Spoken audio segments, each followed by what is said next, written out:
And welcome to another Working for You program. I am Lesroy Williams. Thank you very much for joining us for our program today. We are going to have a very lively discussion today on tourism. We are in Tourism Awareness Month.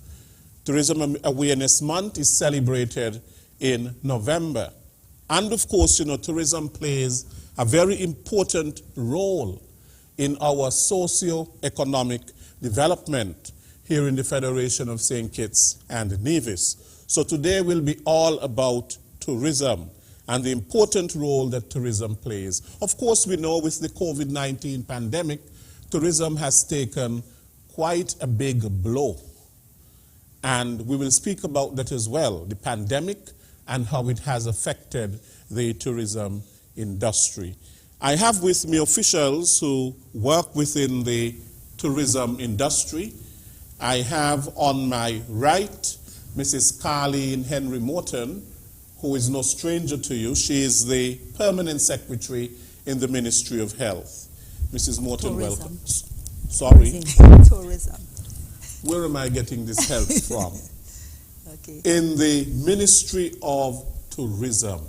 Tourism. Mrs. Morton, welcome. Good to be here, especially on this special occasion celebrating Tourism Month 2021. Yes. And then I have with me Ms. Raquel Brown, and she is the Chief Executive Officer of the St. Kitts Tourism Authority. Welcome, Ms. Brown. Thank you, Lesroy, for having me this afternoon. Right, so Tourism Awareness Month and the word awareness and how we make people aware of tourism. There's an ad that I have seen, tourism is you and tourism is me and tourism is all of us. And so therefore, I would start with you, Mrs. Morton. Why is Tourism Awareness Month so important? Well, let me begin by putting what we're discussing today in the context of the pandemic. I think I want to situate it there for the purposes of our discussion this afternoon. And I would begin by saying that the past 18 months of the pandemic, they should have, I'm hoping that they have crystallized for all of us, the critical importance of this very transversal tourism sector and its undisputed social, cultural, political, and economic value. Especially as we continue the journey of recovery, gaining momentum in resetting and recalibrating how we conduct the business of tourism. Tourism Awareness Month 2021 takes on extra special significance and importance. And so we are using this month to shine the spotlight on tourism, to sharpen and intensify our collective focus and attention on the tourism sector. And there are some areas that we want to really drill down on: job creation and retention, retooling and upskilling of our stakeholders and our operators, persons who provide goods and services in the sector. We want to help ourselves and our stakeholders to adapt to new business models that are emerging. And we want to place greater emphasis on innovation and creativity so that we remain competitive and appealing as a destination. We want to make sure that we continue to generate decent livelihoods for our citizens. And we have to begin to adjust our attitudes, our actions, our ways of doing business in the sector to meet the demands of a transformed and ever-changing tourism landscape. We also want to emphasize that true sustainability and resilience will require ongoing dialogue as a precursor to action, so that it's not done in a vacuum. And to help us to make practical, informed decisions, to help us to be solutions-driven, so we address what the needs are, what the challenges are, what the opportunities are on the ground. So the theme for Tourism Month 2021 is Tourism for Inclusive Growth and Sustainable Economic Recovery. And actually this theme, it reflects and it paraphrases the United Nations Sustainable Development Goal number 8, which says to promote sustained, inclusive, and sustainable socio-economic growth, full and productive employment, and decent work for all. And also number 11, which says, make cities and human settlements inclusive, safe, resilient, and sustainable. So we're talking about balance in the industry so that it delivers benefits that are more equitably spread across sectors and within our communities, so that the benefits are enjoyed more widely and fairly by all citizens and residents. And an excellent example of inclusion is a phased approach to recovery that is well on the way. Our all-of-society approach that I think came in for high commendation from PAHO, the approach to handling the pandemic. That is at the heart of the strategies to kickstart the recovery process. As we continue the discussion, the CEO, Ms. Brown, and we will share some of the achievements and successes that we are celebrating on our journey of recovery. So the message is about acting with a sense of a shared vision and mission, shared urgency, a shared unity of purpose, being intentional and aspirational in our actions, so that in the present we can contribute to, support, and benefit from the rewards of tourism today, while ensuring that we protect, preserve, and enhance the tourism plant and product, so that successive generations are also able to do the same in the future. Right. And I'll pause there for now. Mrs. Morton, probably it was, when I said health, because eventually health came because we're in a pandemic. Yes. And the recovery of the tourism industry, the survival of the tourism industry in the context in which we are right now depends a lot in terms of the health protocols, and it depends a lot in terms of the vaccination. It depends a lot in terms of how we are able to manage the health crisis in which we are in, and how that can help with the rebound of the tourism industry. So when I said PS in the Ministry of Health, maybe you want to something. I was thinking health. But you also mentioned something in terms of the tourism creates jobs for people. That job creation, which is so important. And in the Caribbean, most of the islands, that's what their main income earner is. Yes. It's that of the tourism industry creating jobs. And you mentioned also about retaining those jobs. Yes.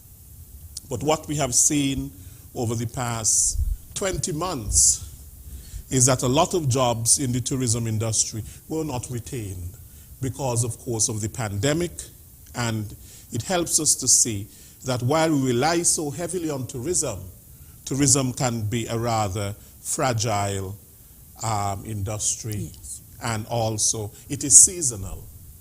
And so therefore, what emphasis is placed on tourism being more all year round? Because it is seasonal in that, when it's the tourism season, we have a lot of jobs and so on. But when it's low season, some people may have to be laid off from hotels and from restaurants and so on, because there's really not enough for them to do.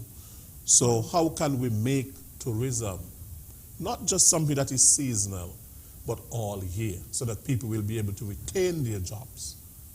Well, you have branched off into something that the Ministry of Tourism and the SKNIS Tourism Authority, we have been in deep discussions about that particular topic for quite some time.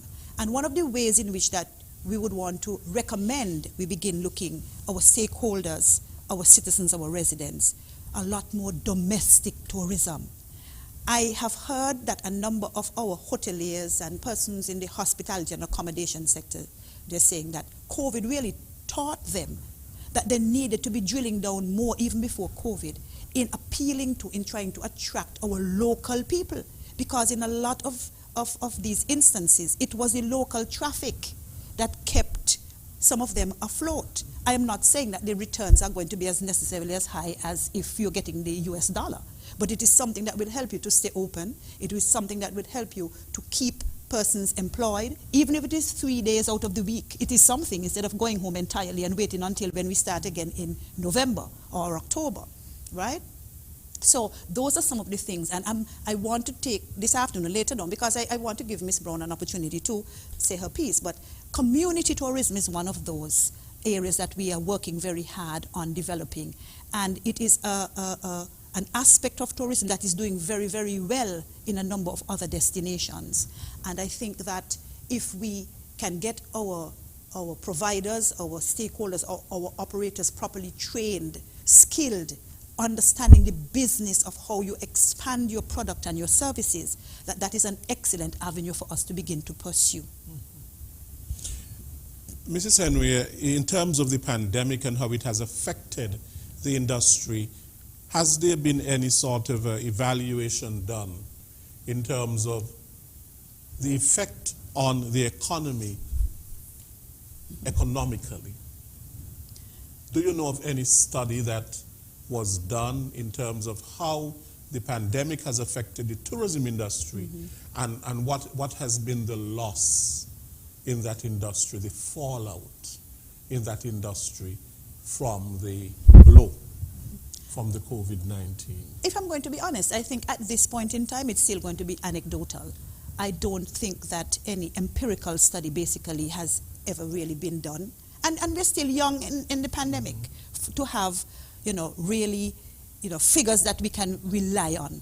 But, I mean, if you speak to the average person who knows somebody who would have lost a job, in some households, both husband and wife, mother and father, even if they were not directly employed in the tourism industry, because it is such a transversal industry, because it directly and indirectly interconnects with so many other sectors, that a number of persons were just home without any income. So I think that's why I began by saying it should have crystallized for us exactly how critical and how important the tourism industry really, really is. So I'm hoping we, at the Ministry of Tourism, we began some outreach to some of our stakeholders, but for some reason the response was not as we had anticipated that it would be. It could be that some of them were not checking their emails, because a lot of it is virtual. You're not going house to house and so on. And to be quite honest, at this point in time, when your focus is on making a living, the last thing you want to do is to fill out and respond to any survey, that kind of thing. So that will come. But I'm thinking that as a ministry, that is something that we are definitely going to have to focus on, so that we have a realistic picture. We don't have to guess. We have the raw figures and we understand exactly what the fallout, the extent of the fallout from the pandemic. Because I think it has been rather significant, and a study really should be done to see how people were affected and, the socioeconomic effect that the pandemic has had on people, how they were affected and so on. Now, Ms. Brown, we can spend all day talking about the fallout in the tourism industry and so on, but we're on to something else. We're on to how we can rebuild tourism, the rebuilding efforts. And I do know that the St. Kitts Tourism Authority has been doing a lot of work in terms of trying to rebuild an industry that has been so devastated by the pandemic. So could you speak to us a little bit in terms of those rebuilding efforts that you have been engaged in? Okay, so, as early as January, when October 31st came and we had the reopening of our borders for stayover, we really weren't doing promotion, to be fair, because it was very late in the year. There was a surge in the U.S., our number one source market. And then also, we really weren't sure because we still had this 14-day quarantine. So we kind of made a decision that we would just continue to do social media, what we'd like to say inspiration, brand awareness. Then around January, we figured with what happened with the vaccination rollout, which was key in terms of the source markets coming to St. Kitts. Specifically for the U.S., we started to see an uptake in persons taking the vaccination. So we thought it was time to, do a promotion in the market and see how it would be, specifically for the US. Because also we were having flights come to the destination, and while we did have, I would say about a 24% load factor, we did have persons come in and they were willing to come for a 14-day vacation, or they were willing to come and spend just the time on a property because they were just locked into their homes and they needed to get out. Persons wanted to get out. So we did a 5-day promotion. And what we tested, and we launched it in April, and what we saw was that St. Kitts was very high up in the choice for persons to choose. One of the main reasons was that we were managing our cases very well. Up to that time, we had not had a community spread, but also we had started our rollout of our vaccination program. And so that coupled together, when we launched the 5-day promotion, while at that time we had just gone from 14 to 9 days, somewhere around March or April, we figured let us see how well it would do. And funny enough, it took some traction, and we saw actually that in the US source market, we actually saw that our load factors started to double. Now it all means that things are happening instead. So we saw that it's no longer 14, it's now 9. Persons would have to be tested to integrate. But the price point was never, I would say, like a stumbling block for our hotels, for the simple reason that that was not an issue. What was an issue was the ease of being able to travel, the testing requirements. And so persons set out. And then we saw again, when the reduction came from 9 to 4 in July, we started to see a steady increase. We also are seeing now with the 24-hour, which was about 3 or 4 weeks ago, we've seen a steady increase. We are competing with other destinations that have probably less restrictions, but we're seeing a steady increase. So I like to look on it in this very positive way. With the start of Tourism Month on November 1st, we had our, on the 2nd November yesterday, it was actually the day that we launched our daily Miami flight returned. We're seeing that, yes, there are some challenges for our hotels for the winter because it came on, the 24-hour came on a little late and persons had already made some of their bookings. But we have a promotion in market right now, Winter Escape, and really it's about the destination, what Mrs. Martin spoke about in terms of persons coming to a destination that is the authentic Caribbean. They're not coming to stay in a hotel, they're not coming to just sit down, they're coming to experience the culture, the people, the history. And that's what St. Kitts has always been marketed as. We're not the destination where you just come and it's sun and sand and beach. It is so much more in the experience. We want them to go out and go to the bars. So like even today, they're in Port Zante and it is in a travel approved site and we have a perimeter fencing. But when you see the guests from about as early as 10 o'clock this morning, they're by the bars or they're sitting down and they're integrating and they're having fun. And that's what St. Kitts has become known as a destination, that there's no issue in terms of having fear where you're going, what you want to do. We had some guests who have come off of the Britannia. They've come to St. Kitts before. They were disappointed that they couldn't walk off because they've been here before. We know we've seen them from Britannia even end up all the way up the head of Victoria Road. We've seen some of them. So we know they tend to wander. But with what we have to offer, that's what we love ourselves as a destination. And so that is what we're promoting in the marketplace. Go out after 24 hours, enjoy our attractions, enjoy our people, stop by a roadside bar, go to a beach bar. If you want to be entertained culturally, you know, we have our masqueraders. If you want to go to an event, we have the local flavor of what it is to be.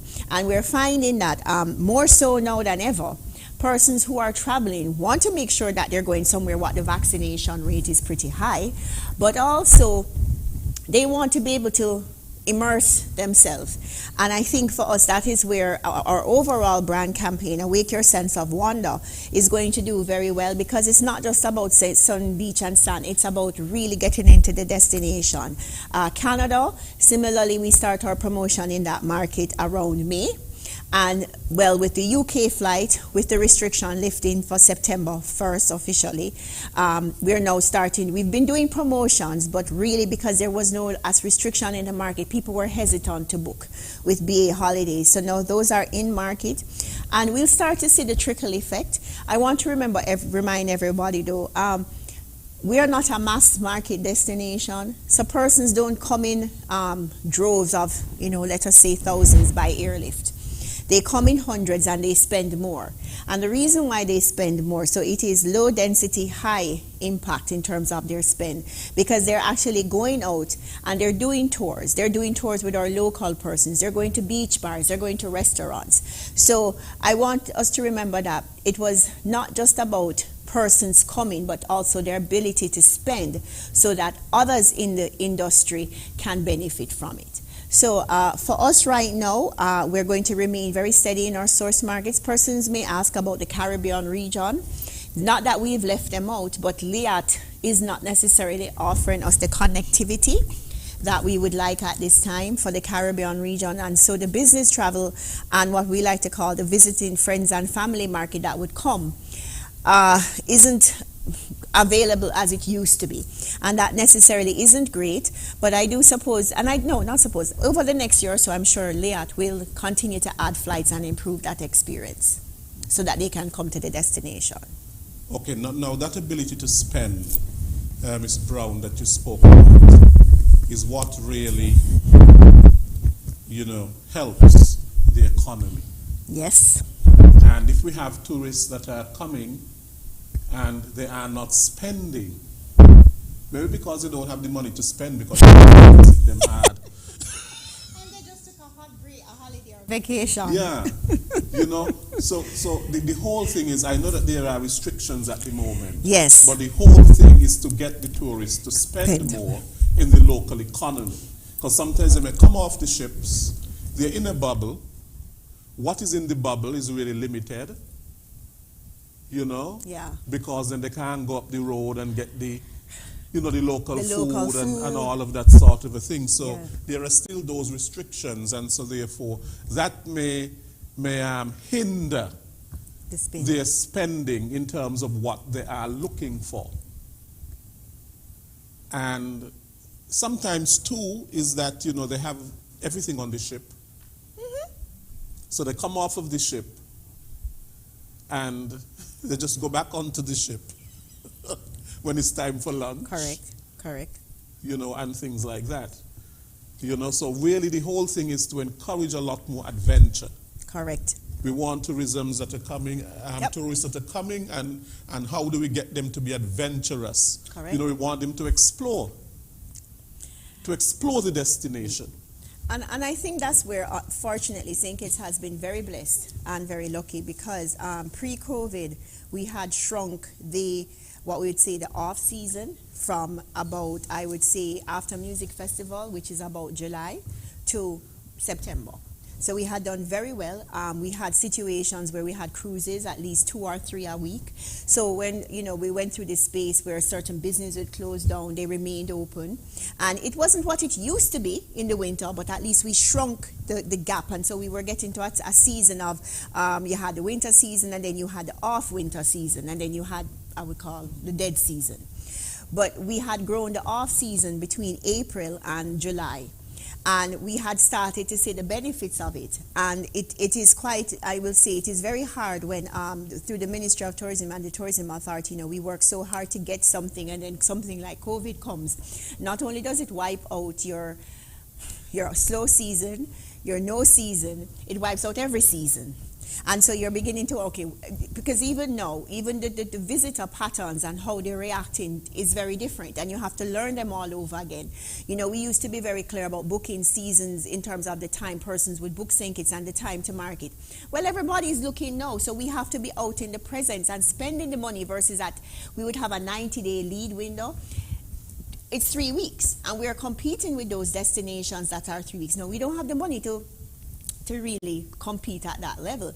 But it is so important. And, Mrs. Martin spoke to tours and the diversity and how we can improve what we have to offer.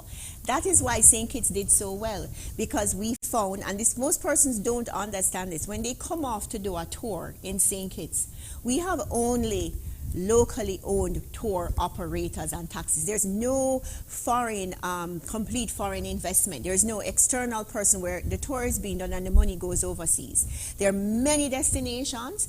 That is not the status quo.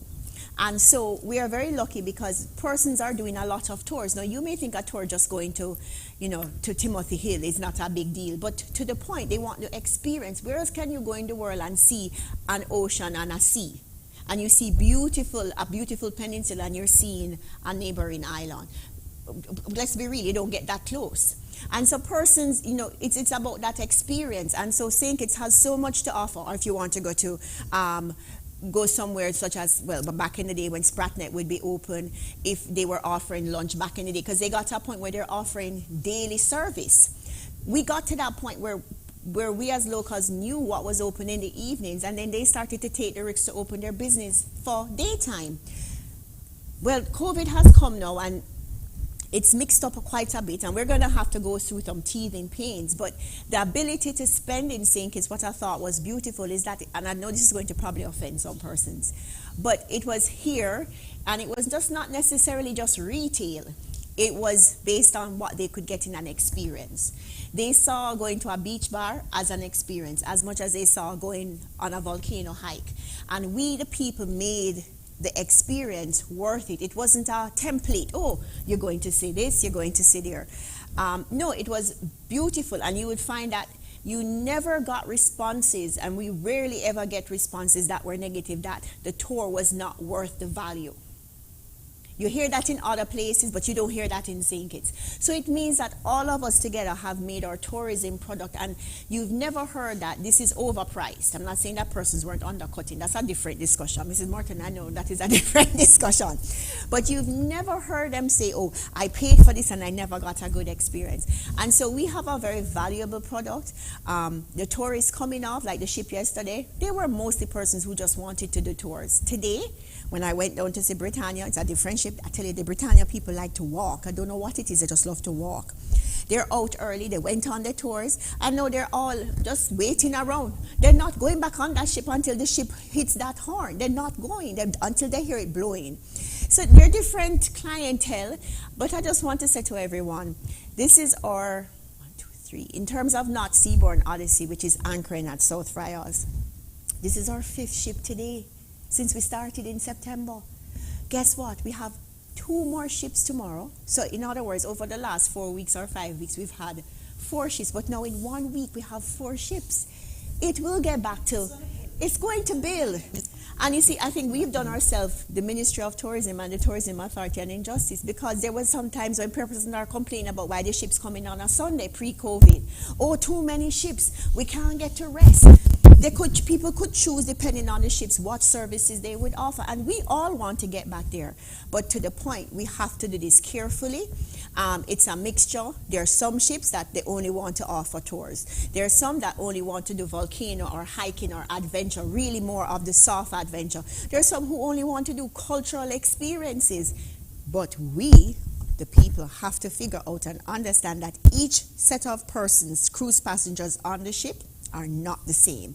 And so we have to be versatile and fluid in what we're offering. What I was speaking about with the community. Yes. That is potentially a very lucrative area to, because it gets down to who we really are as a people. So we have been talking about training for walking tours. As a matter of fact, we did in about 2018, 2019, and we went to several communities, about 5 or 6, and each, it was a 5-day training, 3 days theory, 2 days practical. So you actually went out into the community and you went to the areas, the historical areas, you took people, the persons who participated in things. And it was exciting. Each night, Mr. Stapleton was the facilitator. Each night he had more and more and more people coming, because the word spread that, listen, you have to come and hear about your own community. Some of the things that they're talking about. I have lived in this community for so many years and I've never heard some of the information that I'm getting. Or we had the opposite. The facilitator himself was learning, because there's so many persons who live in the communities. And some of the things that they were talking about, they spoke about them very casually. They did not realize the value. It's about packaging these things that you have in such a way that you make the experience very memorable, hands-on. You carry them and you're so professionally trained and articulate and confident and passionate in how you're talking about whatever. You touch them almost on a level that is spiritual. You know, you drill down to that thing and the experience. And as Miss Brown is saying, people walk away and say, wow, you know, I got goosebumps when I heard, you know, the tour guide explaining about, for example, I'll just give you one.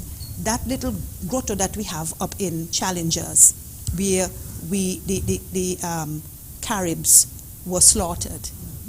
If you know how to package that, you know, and you get the guests understanding, listen, when we go up here, we have to be very respectful, we have to be very quiet. You create that atmosphere and you let them know that, you know, these people, our ancestors, and you give the story of Barbie and who betrayed whom and, you know, that type of thing and so on. I mean, that is an experience that once you understand how to package that experience, you will have people coming off of the ships or people saying, listen, I have a friend who came to St. Kitts last month or 2 years ago, and she told me about this experience that she had. And, you know, you get persons having those types of requests, history and culture and entertainment and so on. It is for us to understand what we have and how to package what we have, the raw materials, the raw resources, but you package them in such a way that it makes every tour very compelling. Right, and that calls for the inclusiveness of everyone. Yes. And an understanding that at the community level, that tourism is all of us. Right. It's not some abstract thing that happens in some other areas over at Frigate Bay or Bird Rock or whatever. That if you have a product or a service or whatever, and you package it in a very appealing way, wherever you are on St. Kitts, people will find you. What I also like about the tourism, the community tourism, that product is, it gives you an opportunity for several persons with each tour to make a living. And I'll tell you why I say that. So the taxi man picks you up at Port Zante or whatever, and he brings you down to Sandy Point. I'll use Sandy Point, I'm from Sandy Point. Okay? And so he hands you over now to whoever is the tour guide. So the taxi man is going to make his money because he picked you up and he brought you, and most likely he's going to come back for you. So he's going to make his money. And then he drops you off to the tour guide. The tour guide now takes you around within the community or to some historical sites. But and so he's going to get, or she's going to get his or her money for that. But while he's doing that tour, he stopped by Cora shop. And you all get some marby and ginger beer and some fried fish and whatever it is and so on. So Cora gets some money for that. And then as he goes along, he carries you by Lesroy, because Lesroy makes nice bracelets, you know, out of the beads and the local stuff that we have. So, or he's a good artist or whatever. While you sit, he can actually paint, you know, whatever. So Lesroy makes some money. And from one tour, in inverted commas, several persons are able to make a living. Imagine if that happens several times per week or several times within the day. Everybody has something to go home with. And so that is what we're looking for, that type of synergy, the partnerships, you know, making sure that you spread the benefits around, especially in our rural communities. So people do not necessarily have to leave their communities to come somewhere else to make a living. But right there in their communities, all of them can work together to make sure that they have a compelling and very attractive tourism product and various services that they might offer too. Right. Now you said something, Ms. Brown, interestingly. You said that we want the tourism, yes. We want to get back to where we were. I don't know if we ever will. But we have to do it in a way that is safe. And that brings me to the training that you would have had in the tourism sector. Yes. And how did people embrace that training? And additionally, what has been the attitude of persons within the sector towards being vaccinated? Because that is a crucial part of them. Existing. Yeah. You know, that's right. It's interesting because from July last year, we went on this process and we started it, and many persons, some weren't okay about it. You know, everything takes time. And one thing I have to say, and I think we have to respect tourism as an industry, because most persons forget, as Mrs. Martin was explaining, that one tour that you offered, you had 4 or 5 persons getting a source of income. There's no other industry that does that. So we look at it as one tour. No. There were 4 or 5. There's a lead tour, but there were 4 or 5 businesses. There are many spin-offs. They are spin-offs, and they're direct spin-offs, because without that tour, that linkage or that community tourism experience that the guest wants would not have happened. And so persons felt like, why are we doing this, when this, because even for me and many of us, we thought we would not be here now. If I said, I thought it would be over by at least August. I'll be honest, no, I can say that I was one of them that said, by August it's over, man, we'll get there, but let us just do this and start. So when we start good. Well, here we are, over a year later. But, persons gravitated to it. It was necessary, and it allowed us to have that edge, and it is what persons need to know to validate that where they're going is safe. They're spending money, and they want to ensure that the minimum standards, as it speaks to where I am going, we know there's a risk of getting COVID, but you have the minimum standards in place to actually prevent or reduce the risk of me getting COVID, and that's what they want to know. So initially there was pushback, but we did it in conjunction with the Ministry of Health, and we also remembered, and we said this, it's also about customer service. That cannot go through the window, because the guest now is going to be requiring more of you. So when you're serving, if it's in a hotel or at a restaurant, because back then it was just really the hotels, start explaining them, because they may not get the opportunity to see the destination, but talk about things. Talk about Brimstone Hill, talk about Spratnet, talk about Gibbons Hill, talk about, so that they would want to come back to the destination when we reopen, because they probably will not hear about it. Of course, they may hear about Scenic Railway. Of course, they will hear about Caribel. But talk about Old Road. Talk about Sandy Point. Talk about these cultural aspects that they will not have to. Maybe persons don't even know what batik art is. We take it for granted because everybody in the Caribbean had it. But we're the only destination that still has it. Talk so they will come back to St. Kitts. We take it for granted, but that actually enhances the guest experience, because you're creating intrigue. You know what, hold on. I came for vacation, but I need to come back because I've missed so much.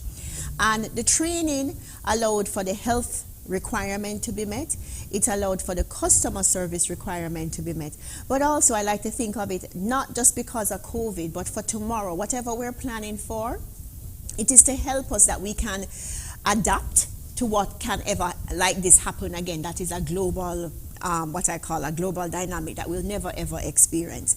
So, it was hard. The vaccination, I must say, of course, everybody knows, was much harder. And it's not unique to St. Kitts. It's all over the world. It's even in the source markets. In fact, I will tell you this. The Retie the Knot contest we launched on Valentine's Day.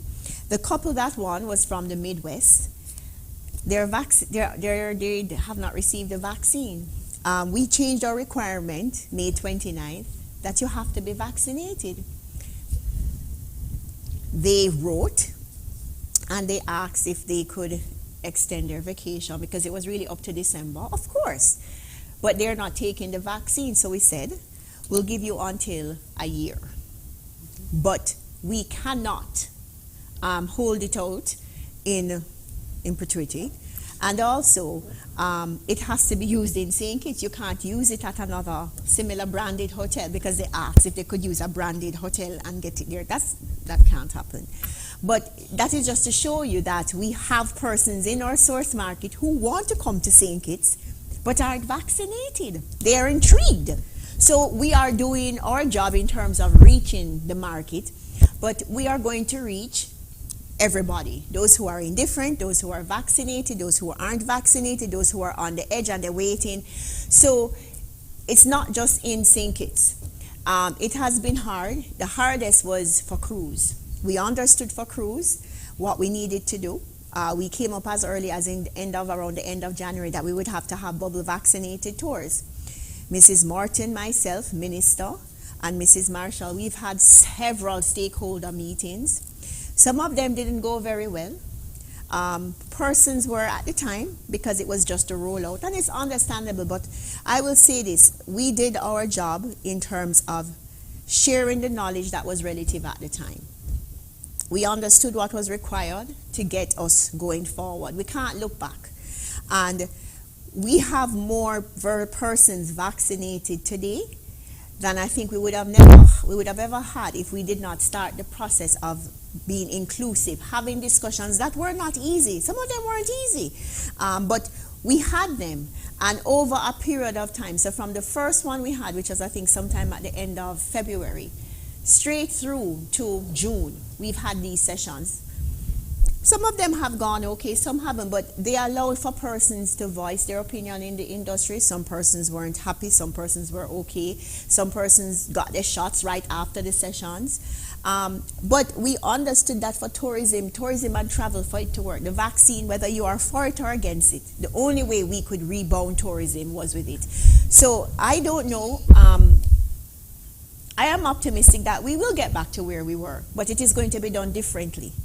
And persons may not like it because it will have a requirement, or the requirements will change, but we have to remember these requirements are not to make your life difficult.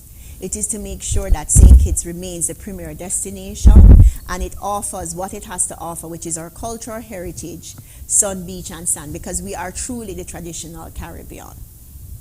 Right.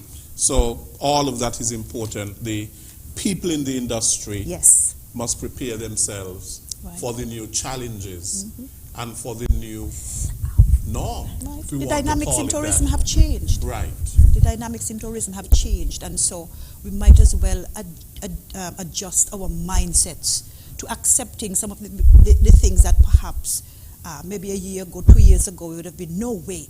But I mean, there is no question that we are going to have these uncomfortable sometimes discussions and conversations. And as uncomfortable as they are necessary, because sometimes that is eventually how you get people to finally comprehend and to relent and to understand and say, you know, when I look at the bigger picture, I have my reservations, yes. But I think that in my own best interest and in the best interest of the tourism product, of the industry, of the sector, I will go and get vaccinated. You have had persons where it has taken a little while, but they have come to the realization that that is the direction that we are all going to have to go in. And the nature of tourism is that because it involves movement, it involves travel, it simply means that one person from one destination can bring something into another destination. And that is basically what has happened with this pandemic. It started one place, and because of travel, it's gone all over the world. Which essentially is what tourism is. Yes. Tourism is travel, movement of people, interaction, engagement. That is what, and unfortunately, that is exactly what the pandemic, what the virus relies on to move from one space to the other. So what are we going to do? Right? The common sense approach is to make sure that you protect yourself as much as you possibly can. So that you can also protect others. Right. Because it is a duty you have to yourself, but it's a responsibility as well that you have to the community. Right. Which is important. But you know, so many things really point to tourism and how tourism is affected. Right now in Glasgow, in Scotland, yes, they're having the COP26 meeting. And a lot of what they're talking about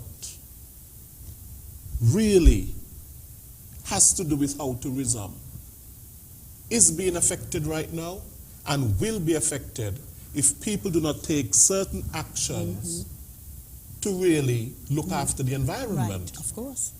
Because, as I said before, tourism can be a very fragile industry. Look at natural disasters. And if natural disasters are getting worse, it simply means it's going to have a serious impact on the tourism industry. Yes. Especially in small island states such as ours. In small island states such as ours. Where we rely on our natural environment. That is fundamentally what we build our tours and experiences and so on around. Yes, we have our heritage. Yes, we have our entertainment. You know, we have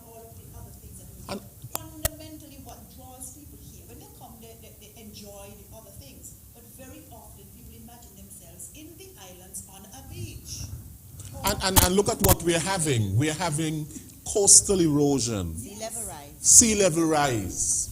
And so the islands are affected. And the thing about it is that we are not the ones that contribute so much to it, but we are getting the impact. Right. We are getting these serious effects. Right. But it's countries such as China, Oh boy. and India. and the USA, and these countries Yes. that are contributing so much to greenhouse Emissions and and all of that. And we are the ones really suffering. Russia, Oh. China, they didn't even show up at the COP26 conference. But they wouldn't, would they? I mean, I'm just being fair. You know, and this goes back to way back, and persons keep forgetting. In the first World Rio de Janeiro conference, the first World Summit in 1992, these issues were brought up, and they were brought up by island states. And back then, we put forward several measures from 1992 that spoke to air emissions, what would affect island states. And I heard Prime Minister Mia Mottley speak, and everything she said is exactly what was said back in 1992. And here we are, 30 years later, we've seen the catastrophic. I mean, its impact for us is sea level rise, but there are species that have disappeared. Simple things that we take for granted: bees, wasps, birds. We are not taking it seriously. We have never have, and we continue to think we are in charge. Yeah. And we have allowed our lifestyles, and we're in the age of quick. And it's great. I like the fact that I have things quickly, but it comes at a cost. And you do have to evaluate the life cycle of what something is. At a big cost. Big to cost. speak about the deforestation. Oh boy. Now, if you're going to have deforestation, what is going to happen to ecotourism? I'm telling you.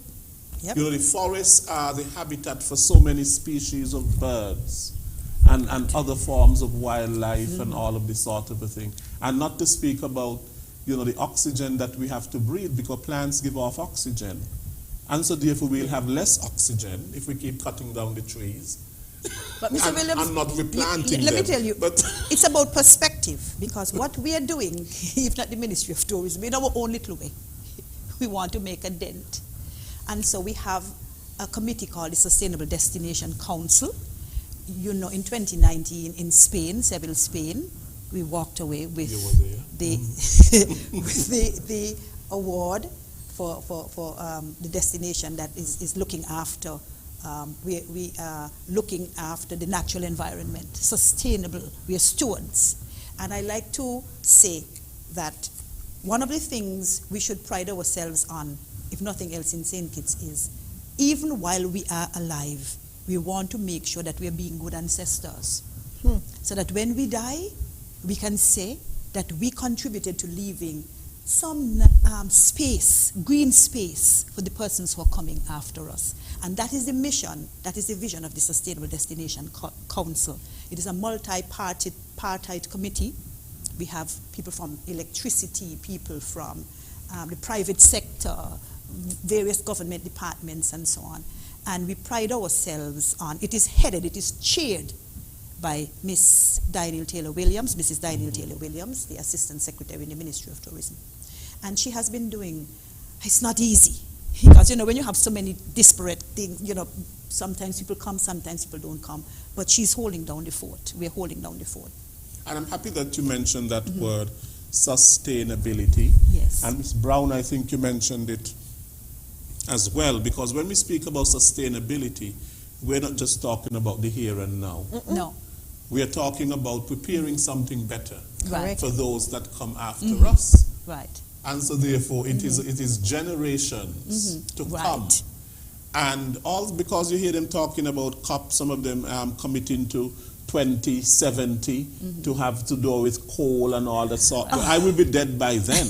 And All of us are mechanical. yes, and you know, therefore, Yeah, but we are talking about something that is Right. much Beyond bigger than us. ourselves. It's We have to create something that will outlive us. right. It's like the Chinese proverb. I think it's a Chinese proverb that says that we must plant trees that we know that we will never be able to have any shade under them. But our children, our grandchildren, and all of our neighbors' children and grandchildren and so on, they are the ones who will come. But we are not selfish enough to just say, listen, that doesn't have anything to do with me. I'll be dead by then, so I really don't care. That must not be our attitude. That's correct. We must make sure that we put systems in place that those who come after us must look back with reverence and say, thank you that you cared enough to be able to put these systems in place to make sure that when I come along, there would be something for me to build on as well.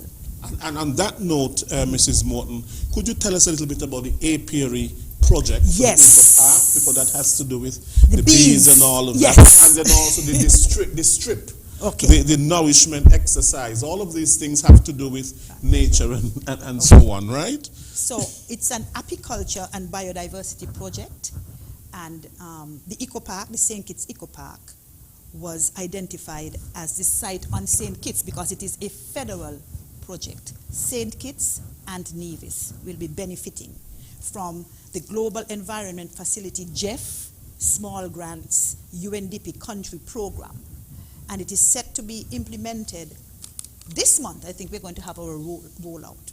It is an international project involving the establishment of a sustainable apiculture or beekeeping industry in 6 countries from the Caribbean. So St. Kitts, Nevis, Dominica, Grenada, St. Lucia, St. Vincent and the Grenadines, Trinidad and Tobago, and 1 island from the Pacific, Samoa. Now, the grantee partner is the Nevis Historical and Conservation Society, and the project aims to successfully undertake the following: facilitate the establishment and development of 2 apiaries, one on St. Kitts and the other on Nevis. So each country will start with about 10. And the St. Kitts Eco Park is the designated site on St. Kitts, of course, and it has been selected because of its emphasis on environmental sustainability and biodiversity conservation. Now, we want to facilitate the participation of beekeepers and small apiculturalists in all training organized under the project. So it's not just about throwing money, but it's about upskilling people as well, right? We are going to engage in the redistribution of complete hives to beekeeping clusters aimed at supporting food security and livelihood for the members. So the idea is that we start off with 10 at Eco Park. And then once we look after those hives, we get about 20. Now, we hold on to the original 10. And that second 10, that batch, we give 2 to a cluster in Sandy Point, 2 to some people in Molyneux, 2, you understand? So they start their little business. And when their businesses now take off and they have 8, they give 2 to some, you understand what I mean? Because the whole idea is to move from what we're hearing. We only have 75 managed, I'm not talking about wild beehives, 75 managed hives right now between St. Kitts and Nevis. That is what we heard in our discussion when we spoke with the gentleman from UNDP. So they want to move that 75 to over 300. And we know that there is quite a market for local honey. There's quite a market for wax and so on to make candles and all kinds of other body products and so on. So it is a way for generating income, supplementing income, decent livelihoods, training. Before we know what's going on, we are getting our young people in our schools having an appreciation for the whole beekeeping experience. And it is something that we can promote and organize so that, again, it is an avenue, as I said, for decent livelihoods for our people. It's the project has an overall budget of EC $882,300, and it's some co-financing, of course, from St. Kitts, and it aims to provide technical support and upskilling of clusters of honeykeepers for sustainable livelihoods for persons in our rural communities in particular, to the sale of local honey and the use of wax and so on in the production of, the byproducts, our candles and that type of thing and so on. So that is one area that we want to focus on. But I began talking a bit about the SDC, and I want to just touch on all isn't lost. We still want to promote that message that we have a role to play in looking after our own small island. So the SDC is organizing a plastic-free infocade on Saturday, the 20th of November. And again, inclusion and partnering and so on. We are partnering with National Carnival. So some of the contestants, the swimsuit contestants, the National Carnival Queen Pageant contestants, they're going to be our ambassadors in the infocade. We're going to partner as well with Admirals, the plastic recycling business. We will make 5 to 6 stops around the island, and we're going to encourage residents to bring out their single-use plastic bottles. And when you give us that, we give you a bag or some other container that you can use that is multiple use. So we're going to have that. And we are also, at our professional development day exercise, we want to launch our second resident satisfaction and perception survey, where we often hear from our guests how they feel about the island, how they feel about how we have organized tourism. We need to hear from our local people as well. What are their perceptions? What are their challenges? What are the areas of concern for them? And so, both in person and digital, we will engage our residents, and it will be based on population size in each community. And we are going to have the assistance of the National Volunteer Corps through the Department of Youth Empowerment, and the local company will be assisting with data collection and analysis. So it's a whole inclusion and making sure that we have partnerships and that we are engaging each other, we are having dialogue, because that conversation is very important. Otherwise, you make decisions, you make, you do things in a vacuum, and you're not necessarily meeting the needs of the persons who are going to be the end users. Right. So. Okay. Now, Ms. Brown, for quite some time, our airport was closed. Yes. And, of course, we are now having flights again, commercial flights again. The airport was only open to bring in cargo and all of that sort of a thing. But now we are having passengers and flights again. Tell us a little bit in terms of the rebuilding of airlift. We spoke up quite a bit about cruise. Okay, so as of today, I would say for the winter season, November 1st, we have our daily flight from Miami, except for the rest of the Tuesdays in November. But outside of that, it will be every day of the week. And then come December 1st, they're back to the 7 days a week. This is the American flight. Also, from December 18th to January 2nd, 2022, we are going to have our second flight, which would have been the night flight. They've brought it back because they've seen the increase in demand.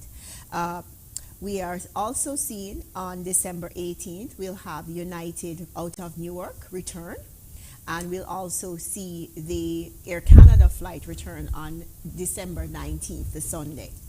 Right now, we have British Airways coming in, and we're hoping that they will maintain the schedule of, they're going to be moving towards twice a week, which is Wednesdays and Saturdays, and we hope we'll be able to keep it. And I say that not because St. Kitts is a destination that they're treating lightly as a partner, but we share the aircraft. We are a dropped destination, we're a tag. So the plane goes primarily to Antigua, and then we share the route with Grenada, with Turks and Caicos, St. Kitts, and Tobago. And now that Tobago is open because Trinidad and Tobago are open, they're sharing the aircraft.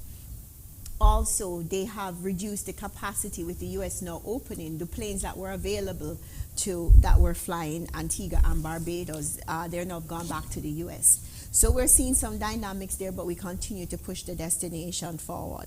We'll also have our flight from Atlanta on November 20th.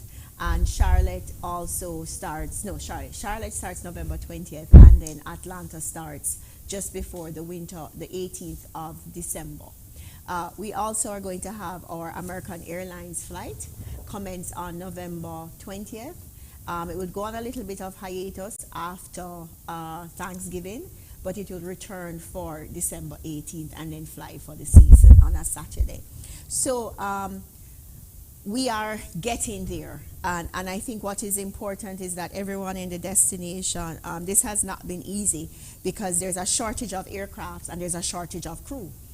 We are rebuilding, but the airline industry have laid off a lot of staff, or a lot of staff have left during COVID.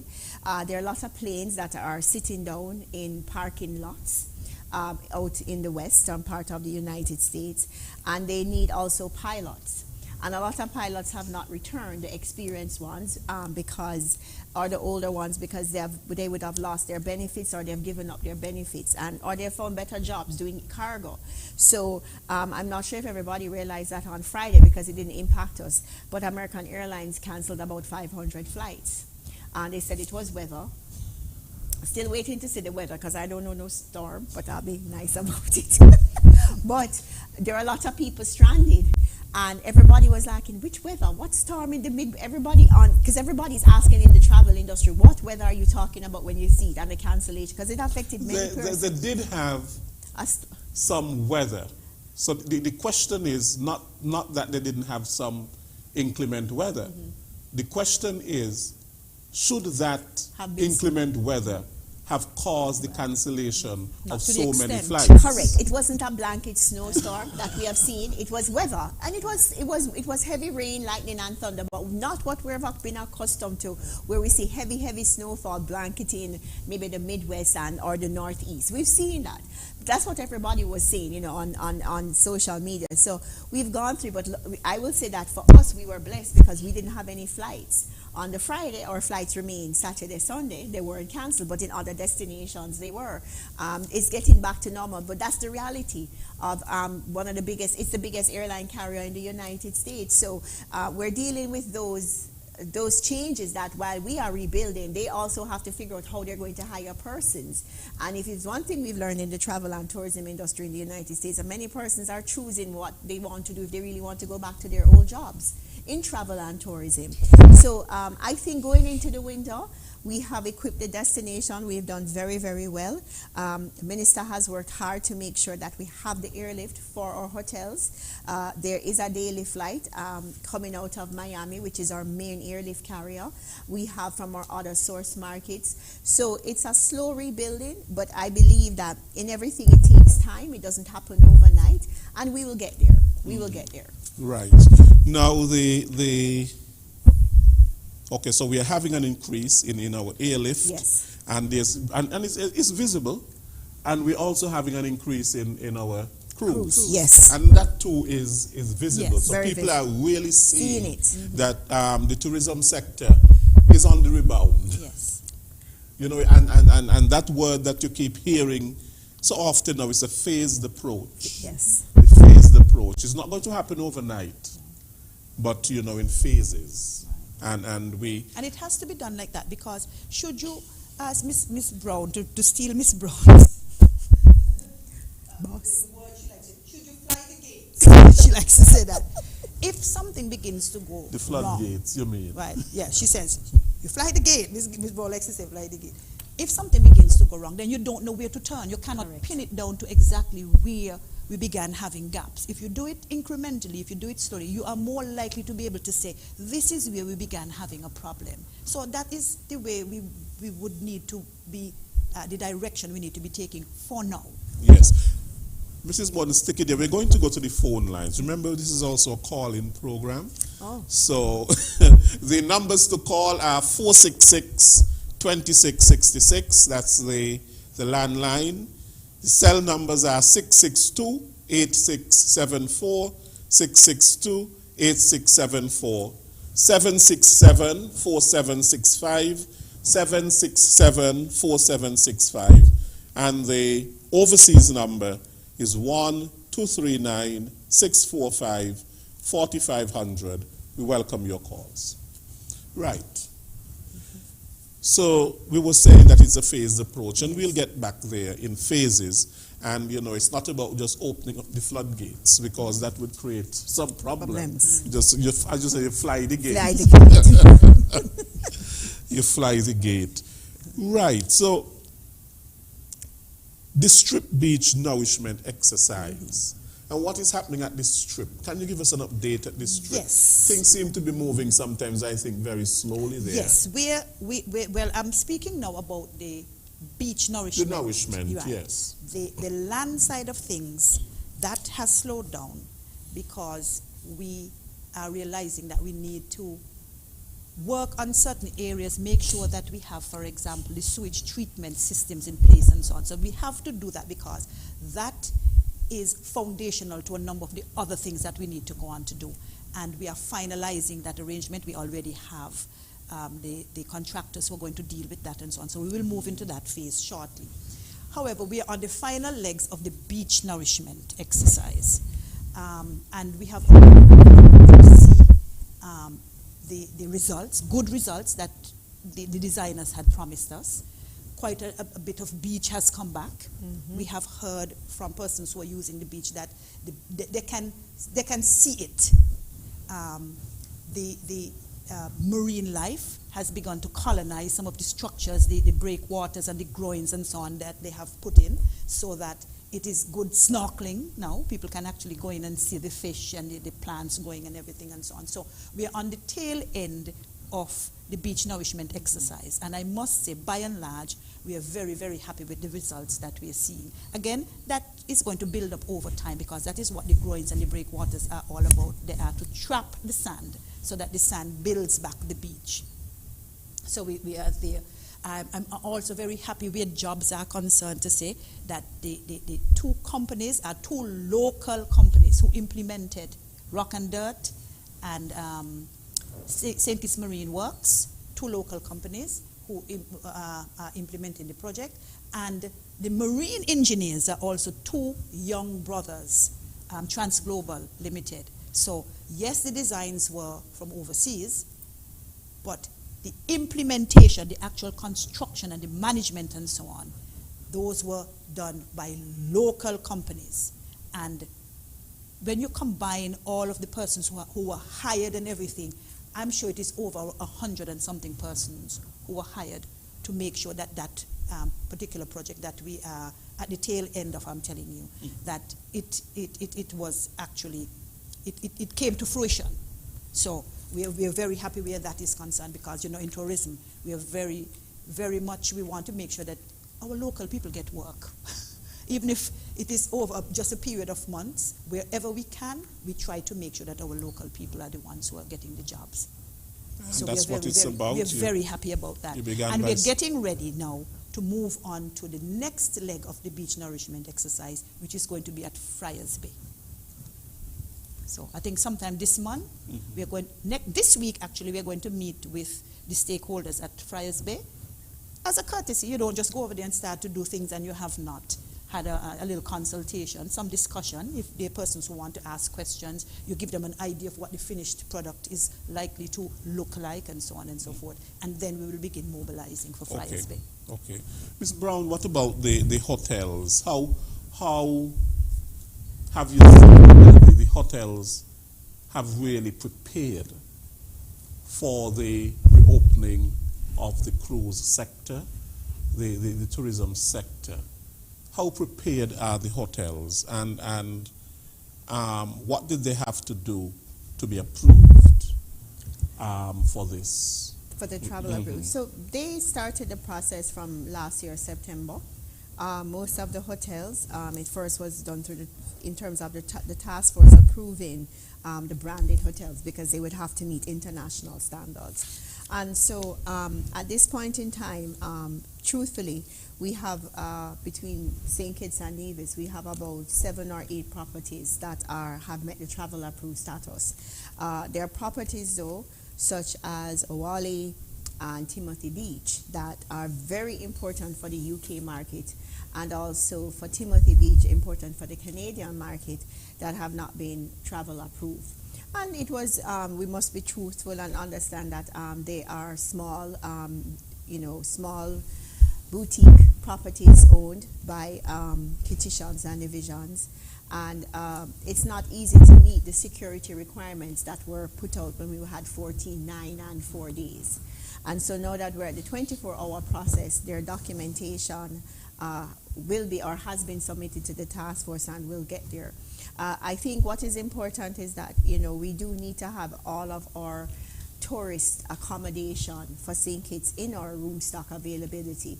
It's great that we have our branded hotels because there are some persons who look at a brand to identify, not that they will stay there, but to make sure that there are certain requirements that they feel comfortable when they see a brand there. And then they will stay at another property. But we also need our small boutique properties that are owned by our Federation nationals to also come online. It is very important that we also need to have increased room stock. At this time, we've seen other destinations that there are new properties opening, and it also gives confidence to travelers that there are new product being added in a destination. So they're saying, okay, this destination is where I would like to go because they're having new product. It is somewhere that is safe. It is somewhere where there are investors going. And it also says to other investors, look here, I need to look at this country because of their investment. So I think it's very important for us that hopefully in 2022, we can have properties that we know that were on hold for different reasons for COVID. We can see them open because it does send a message, and it is PR for us as St. Kitts and Nevis. So which hotels at present are travel approved? Right now, in St. Kitts, the travel-approved properties for vacation in place, I'm not speaking for quarantine for nationals or residents, for vacation in place, which is for international travelers, it is the St. Kitts Marriott, Royal St. Kitts, and the Park Hyatt. In Nevis, specifically, it is Montpelier Plantation and Beach, it is Golden Rock, it is also the Four Seasons, and also, I think I may be forgetting one. I can't remember. I'm forgetting one. But those properties are approved. Okay. We have a caller. Working for you. Good afternoon. Good afternoon. I'm listening to the program here. I'd like to ask a question, whether Miss Brown or Miss Henry can answer. When would BlackRock be open in the bubble? Yes, okay, they're laughing. Yes, Miss Henry laughing, and Raquel. I'm not yes, Raquel and Miss Henry. Carlene is okay. I know. We know Okay. the voice. Well, you had to call the name? I didn't call the name. Yes. Oh. To be quite honest, it is as you say, a phased approach, and we are looking at how to make sure that when we include a property or a site or an attraction, that all of the various protocols that we have put in place, the persons who work there are vaccinated, that the different protocols when it comes to sanitizing, social distancing, all of those protocols, that we are comfortable that they would be adhered to. And I want to be optimistic. I don't think it is going to be too long now before Black Rocks and a number of other sites and attractions are included, as long as they can meet the protocols that are required. Because if we tell people, we are almost giving people almost a guarantee, when you come here, we are going to look after you, we are going to be responsible, we are going to send you to sites and attractions that are safe. We have to feel comfortable that we have systems in place to deliver on that promise that we have made. And so that is why you see us being very careful about what we include in the bubble, so to speak. So once the sites and attractions do all they can to meet the requirements, they're almost guaranteed a space in the bubble. Right, okay. Now, Ms. Brown, what can you tell us about the taxi operations at the RLB airport? So taxi operations right now at RLB remain as they were when we opened October 31st. It is a corridor of containment where for persons, they must be travel approved, so means that they have gone through the training, their vehicles have been inspected, and they have met those minimum requirements, but also they must be fully vaccinated. Now, I know this has been very controversial, but we are in the corridor of containment. And yes, persons are fully vaccinated when they come here. And so what we're trying to do is to reduce risk. It was also a situation where persons were a little upset because they felt like before we even had the fully vaccinated, that we should, if I'm carrying a visitor and they're not fully vaccinated, what is the issue? But we need to remember at all times, and I say this, whether or not I like or I don't like, that's not the issue. We need to make sure, and it has been seen all over the world, and we don't need to reinvent the wheel. We have seen when healthcare systems are unable to support a COVID spike. And we've seen it in the Caribbean destinations. We've seen it where there's been a lack of oxygen or medication, and there have been beds, and persons are just like, oh, wow, but they don't think it can happen. And we don't want it to happen here. So what we are trying to do with tourism is to prevent or mitigate the risk of when persons are coming in, the road of containment is cut down, because you're going from a vaccinated to the hotel, and then you're returning back to the airport in a vehicle that is travel approved. Now they may say, well, they can interact with persons after 24 hours. Yes, but you're going back to the airport, which is a sterile environment, and if you notice, it's not integrated.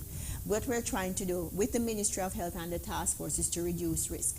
So at this time, we have about 90 taxi operators that are approved to work at RLB. When we started out, I think the number probably only went up to 26 the day, the first Saturday we had the flight. But we've seen it grow. Yes, we have over 500 taxi operators. It's not the number that we want, but I would say this, then what will we do if we don't do this to protect ourselves? Because then we would have outbreaks. We've seen it happen in other destinations. The rotation is that they get a number, and they work through that rotation through the day. Also, we have a rotation at Port Zante too, where we have the tours that are dispatched. No longer it's a set time. The visitors can come off, the cruise passengers, and they just jump in the taxi with up to 10 persons if it's a 16-seater or it's a 30-seater, because we want everybody to get as much work as possible. So what we're trying to do is to be transparent, and we're trying to provide work for as many persons as we can. Yes, persons are upset, and I know when they see the ships coming in, and the ships are going to be coming in. They're not stopping now unless we have another catastrophic situation, and it affects all of us, and none of us want that. But we're ensuring that our taxi drivers, because they're their first and last point of entry, that we're ensuring that there's safety maintained. At some point, we know this will change, but we have to do our part, and that is the part that we've been doing since October 31st. Right. The importance of, how must I put this? People understanding that they are on the front lines. Yeah. In the tourism industry, you are having direct contact with tourists. Yes. And therefore, the need to protect yourself is key. And in so doing, as you say, protecting others, protecting your family. Others. You understand what I mean? Because you as an individual, you might contract COVID, and your immune system is robust enough to fight it off. But then you have a 4-year-old granddaughter, or an 80-year-old mother, grandmother, or whatever it is, who perhaps might not be as fortunate as you are. You know, so it's about, as you said, the all of society approach. Taking that approach where you're not just thinking about yourself, but you're thinking about all of the other persons with whom you potentially can come into contact, your colleague at work, you know. So it's about thinking on that level. Mm-hmm. I also wanted to mention something else. Tourism is one thing, but hospitality is another. Yes. Yes. And training in hospitality, customer service, what needs to be improved?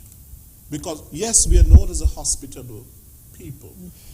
Kitishans and Nevisians, we are hospitable in general, but there needs to be more training in that area. Yes. Because both go together. But tourism is not hospitality. Not necessarily. Not necessarily. Yeah, Yeah. And I think, you know, it's something, when I say this, it's important. I still believe that there's a difference between hospitable and a difference between welcoming. And I truly believe that Kitishans and Nevisians are extremely welcoming. And they're welcoming in their very traditional way, which is just who they are, which is what is a part of the cultural experience. However, there are sometimes persons in being welcoming, you move straight away from being welcome to not being hospitable. It can go from 0 to 60. And we need to remember that it's even just going to an ATM. And I say this, yes, you as a taxi driver, those of us who work in the industry, Mrs. Martin and I, we have to put on our face if they're working at the front desk, if they're working at the airport. But our visitors come here and they walk freely. So everybody has to have on their face. Everybody has to be pleasant. Everybody has to make sure that this was a memorable experience. And it comes with being hospitable. Reminding that good morning, good afternoon, just the normal pleasantries. And I think it has become sometimes difficult for us in this new world that we're living in the 21st century because everybody's down on their phone, and I'm guilty of it, and we forget the nuances that were very important because persons forget. There's nothing wrong with being kind to someone. There's not, if somebody's asking directions, to go, okay, yes, so and so, and if you don't know, just say, I'm sorry, I don't know, I don't know, and you keep on moving. Because that could be the only interface they have had with somebody. If they ask where the ATM machine, don't, you know, or just basic things. And I think that is something that we're going to really work hard on in our messaging, not just in the industry itself. So what we also found with the travel approved training, which was very good, was that even those businesses that were not directly tourism related, they wanted to do the training also. Yeah. And we found that was, and we are going to make sure that we also provide that when we resume to our, you know, I want to say, not because there's always going to be COVID in my eyes now, but it is important that in our messaging, in what we're going to be doing in our PR, Mrs. Martin with her community projects, I think we all have to understand for this to be sustainable, all of us have to be in this together. I would want to add here, though, that it's what I like to refer to, and I think we refer to it in tourism as value added. You add, so it's the place beyond the place being naturally attractive and appealing and so on. That personal touch, as Ms. Brown said, so somebody asks you where to find the ATM, if you're not too far away, you can work, you know, just walk the person to the ATM. Those soft skills. Those soft skills, right? And those things go a very long way. You'll be amazed at how those things correct. can that make... That is what somebody leaving St. Kitts will remember. Yes. It could just be that the person was having a very bad day, right. and somebody came and right. upbeat and they smile and all of that sort of a thing. And say, it welcome just to made, St. Kitts. welcome, and it just made that Yes. person's day. Yes. And they go back to, you know, Alaska. Right. And that is what they remember. They were so helpful. So that is something that I think we need to think very seriously about, where our school's curricula, where those things are concerned, because we cannot wait until people are adults to try to inculcate certain behaviors and values and, you know, a mindset and so on. If you begin grooming people from the time they are small, listen, we say that tourism is the family business. This is how we have to behave if we want people to speak in a very positive way, have positive perceptions about things, positive perceptions about who we are. So that from the time children are small and they pass each other, this is even about a guest now. Good morning, good afternoon. So it becomes natural for you to say good morning and good afternoon and please and thanks. And not only that, teach our children about our island, to value what we have, value our heritage, value our culture, so that it is natural, you are naturally confident. When you begin talking about your island, you speak with it with such passion that people feel as if, listen, I need to come and see this place that this particular individual is talking about. But we have to get our children understanding. Imagine we have people who tell you they have never been to Black Rocks. Kititians. They have never been to Brimstone Hill. Kititians and Nevisians. That is absolutely unbelievable. Some have probably never been to the beach. Right? So, we have to do a better job of getting our people to, appreciating who we are, have that sense of, who we are as a people, where we are coming from, what we have to offer, and so that we can share that experience with others whenever we get the opportunity. Right. Mrs. Moon, we're almost out of time, but I do want you to touch on the opportunities for women. Okay. Because we know that a lot of women work in the tourism industry, but a lot of times they work at the lower end of the ladder in the tourism industry. They're either housekeepers or they're receptionists, things like that. And while we need those persons in the tourism industry, what are some other jobs that women can have in the tourism industry? Well, I will say any job that a man can do, a woman can do. Yes. That is what I would basically say. So they can be managers, they can own their own boutique hotels, as Miss Brown has said. They can be anything, accountants, anything in the tourism industry that a man can do. There's no difference necessarily between a man's brain and a woman's brain when it comes to delivering. I totally agree. Right? So I don't even want to begin to separate out what is man's work and what is woman's work. What I want to speak about, though, is a specific program, again, a federal UNDP future tourism project that we are currently working on. And UNDP, this particular project realizes that the vast majority of persons in the tourism sector, if not around the world, in the Caribbean, certainly in St. Kitts, they are women. And the pandemic is showing that disproportionately women are affected by the pandemic. And so they have come up with a project, a future tourism project, and where small businesses, primarily women-owned businesses are concerned. And it was launched around the 24th of March, and the programs went right down to September. We started off with about 100 applicants. And do you know, by the time we got to the final portion of the project, we were down to 23. And let me tell you what made the difference, Mr. Williams. Technology. Our small businesses, primarily headed by women, are lacking significantly in that area. And you know that everything now is virtual with the pandemic. It was heading in that direction already. It is even more so. And so the upskilling and the training, those are tools to help our women-owned businesses primarily to be able to navigate the virtual world. Payment systems, how do you advertise your business, and so on. How do you operate in the virtual world? If they cannot operate in the virtual world, we are going to lose these MSMEs. We are going to lose these businesses. And so they have devoted US $740,600. And can you, just about all of the persons who were able to complete their business improvement plans, about 23 of them, between 18 and 23, every single individual is going to receive a grant of $4,000 US. That is exceptional in this hard guava crop time, I am sure.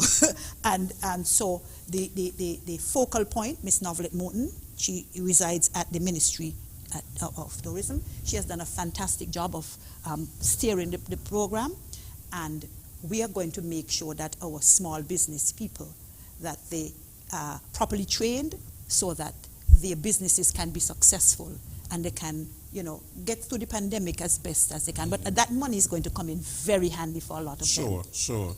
Now, quickly, I want you, Ms. Brown, to mention about the FCCA and the SeaTrade, and then I'll ask you, Mrs. Morton, to tell us a little bit about the activities that you have planned for Tourism Awareness Month, and we are going to end the program there because we're really out of time.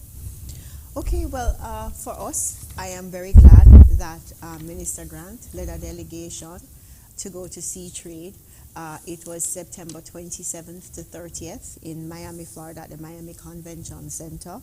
I must admit, when I walked in there, I realized times were hard because it was clear everybody wasn't there and things had changed. And I'm just going to simply say that it was a different arena.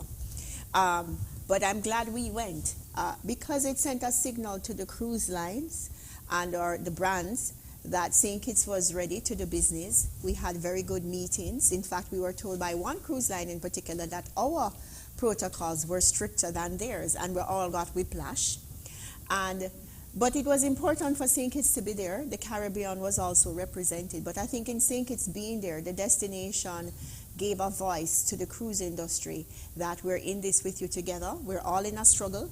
We're all dependent on each other, and we have to work through this together. So it solidified our place, and it actually helped concrete a lot of those meetings we've been having.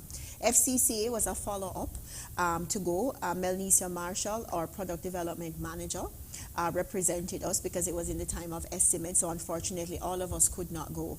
But she concluded what was, I would say, what was outstanding.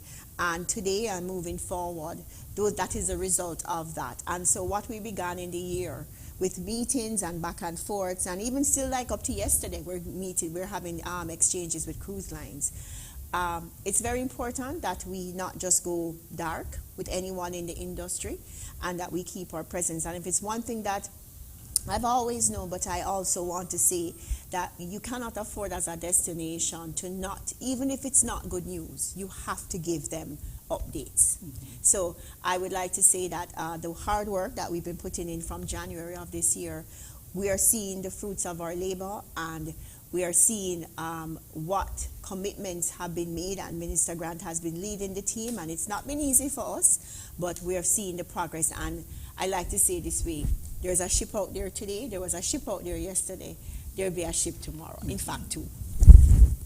Of course we have a whole slew of events, but I want to highlight just about three because you said thing.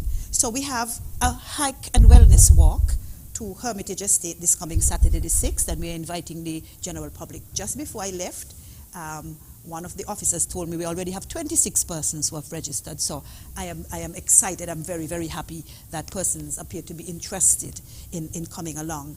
And apart from the social interaction of the walk, the activity promises to be quite engaging, very interactive. There's a lot of information that we can learn about the Hermitage. Come out and find out why it is called the Hermitage.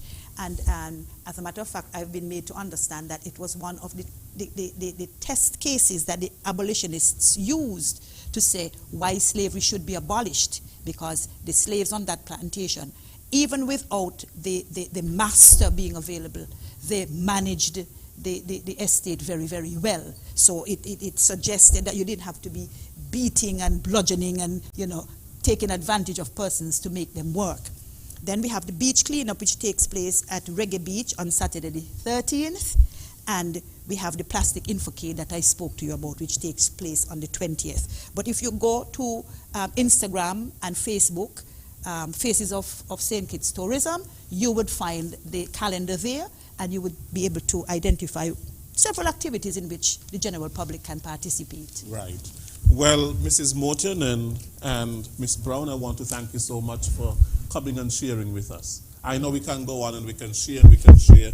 Tourism is on the rebound. It is. And we all have a part to play because tourism is you, tourism is me, tourism is all of us. And so therefore it is our main economic driver here in St. Kitts and Nevis, and we have to do our best to sustain it. Yes. Even though sometimes it's hard to sustain, and we have seen with the COVID-19 pandemic and what it has done and to the tourism industry, a serious blow. Yes. But nonetheless, God is good. Yeah. We're on the rebound. Right. I want to thank all of you who listened to our program today. and those of you who called into our program. Thank you very much. Next week we'll be back with another Working for You program. Until then, take care. I am Lesroy Williams.